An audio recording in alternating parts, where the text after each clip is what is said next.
Friends, welcome to this edition of Wild and True. Once again, we're down here in the swamps in Southland, and boy, let me tell you something. Based upon the winter that they've had out west, I'm sure glad to be down this way this year. We've had quite a bit of rain and the water's up pretty high, but other than that, well, let's just say you can do something every day. This edition of Wild and True is brought to you by Cat Paw Bend Wildlife Seedling Nurseries. And that's about all. That's about the only sponsor that we have. Once again, I need to get out and ramble around and pick up some new sponsors and go from there. Today we're going to talk a little bit about, we talked a little bit about the importance of aerial photographs and maps and so forth when you move into a new area and try to basically feel your way into a new environment. And deer season this year, it ended up with me, let's just say it was beyond slow. I spent a lot of time training a new dog, and I ended up spending more time in the truck with the dog than I did spending with my tail in the tree stand. But we traveled a lot of miles and kind of got our feet wet as far as the area goes, and got to where we had a basic understanding of pretty much about 100-mile radius around us around here.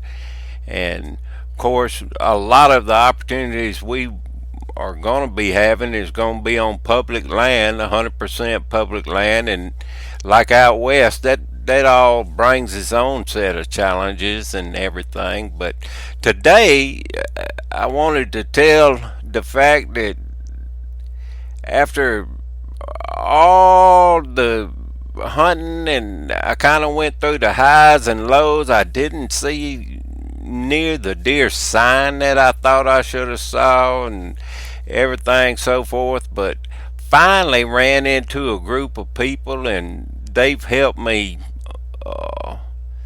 point me in a direction and everything else, and lo and behold, I finally had a good buck show up at the house. And good being a relative speaking, but just north of my area, about 50 to 75 miles is kind of like the deer herd transitions, and you actually start picking up a heavier body weight, different age structure, and basically a pretty good buck up there, way in the neighborhood of 170 to 190 pounds, which is nothing to sneeze about.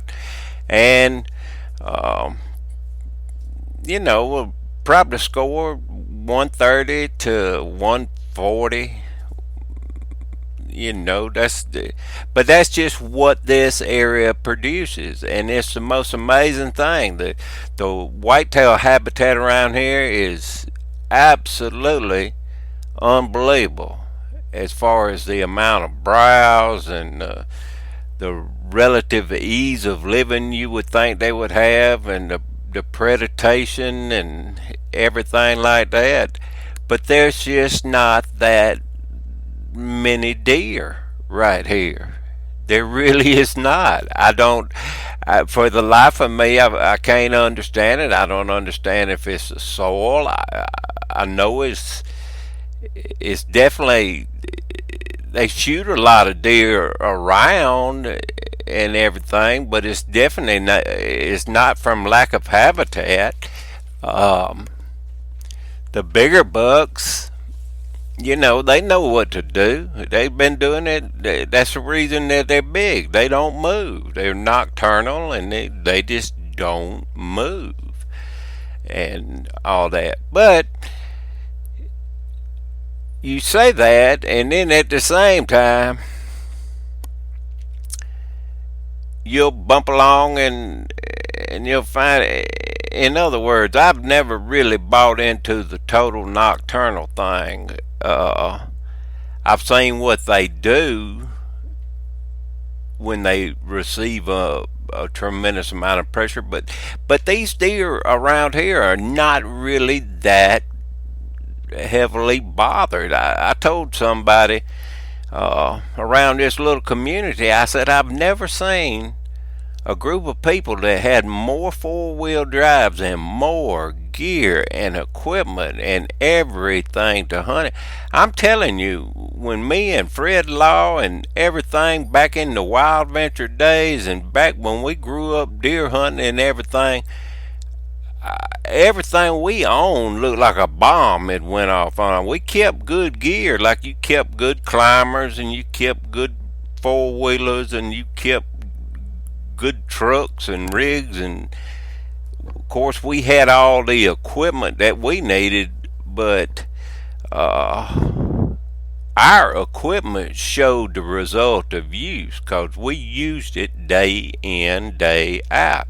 As a lot of people say, when you grew up in the state of Alabama, you went deer hunting and you killed something, and then the next day, if not that afternoon, you was right back there trying to kill another one again. I mean, in Alabama, you go hunting, you kill something, you go hunting again, and that there's a lot of truth to that statement. But around here, there's an awful lot of people that talk the talk and walk the walk, and basically, I just couldn't stand it no more. I just asked, I said, what in the world? And they said, nobody hunts around here.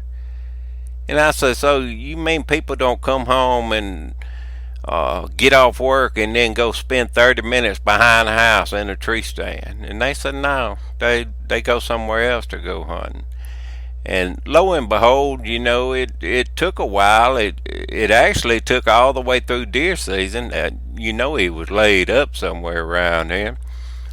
It took all the way through deer season, and the water coming up in the river around here probably pushed him up a little bit. But lo and behold,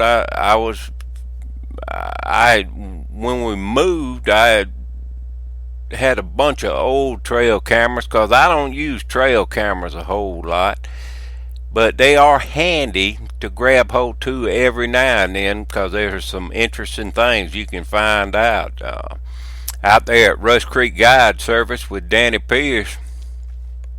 When I was guiding out there, I got to noticing where we were filling up at the grain bins. I got to noticing the amount of deer tracks that was there, and of course Danny had a tremendous amount of trail cameras, and that's all I had to do was guide and basically hunt every day if I wanted to. And so I just happened to grab one of those trail cameras, and I threw it up on the grain bin, right there on the grain bin, and didn't think nothing about it, paid much attention to it, and went over there and picked it up one evening and popped out the little card and went to viewing, and some of the biggest deer that were ultimately killed around the entire area was killed right there around that home place, basically in the little old head of woods right below that grain bin. And there was one or two in there that was pushing 150, easy, and everything like that. But so a trail camera does have its place and everything, but I had a bunch of old ones, and so I finally got up here, and my wife got me one for Valentine's Day, and I didn't think nothing about it. Of course, it's legal to feed here, and I put it out there on the feeder and didn't pay too much attention to it, and because everybody had pretty much told me that there was no big deer around in this area or anything like that. And it's like I told them when I was standing up there asking my questions. I asked people in the feed store, I'll ask the UPS driver, I'll ask the FedEx man, I'll stop at the post office, I'll talk to anybody I can talk to till I can figure out what's going on. And Ronnie Strickland, when he wrote the the forward of my turkey book in there, he's got a section of when me and him first met each other. Of course, Ronnie Strickland is from Moss Oak. A lot of people know him as Cuz, and I still believe that Moss Oak's got some of the best camo down in here for all this green that we got and everything. But anyway, he got there's one section. I wish I had the book out here. I'd read it to you. But he said when I met Jim, he said I watched fascinated as old Jim made his rounds. He said we talked to widow women, we talked to male men, we talked to everybody, but most of all, we ended up talking to turkeys. And we're getting to the turkey hunting part of the whole thing, which is the gist of this podcast episode is about getting ready for turkey season. But I'm just trying to give a little background as to the end of what happened deer season. And so I got the trail camera and I got it all where I'm not that much technically oriented. In other words, down here in these swamps and everything else, and especially I got thinking about the other day where I said, man, take off out here in this river country in these big flooded bottoms and stuff, and he get ready to come out in the evening. You could start out with the idea that you was gonna follow a road. Of course, it's be flooded. But you could start out with that as a premise. But there's some places down there, the next thing you know, you be paddling around in the top of the trees. And or cruising, depending on what kind of boat you had and how far you was going and stuff like that. I'm fixing to rig them up something that they can't deal with here in a little while.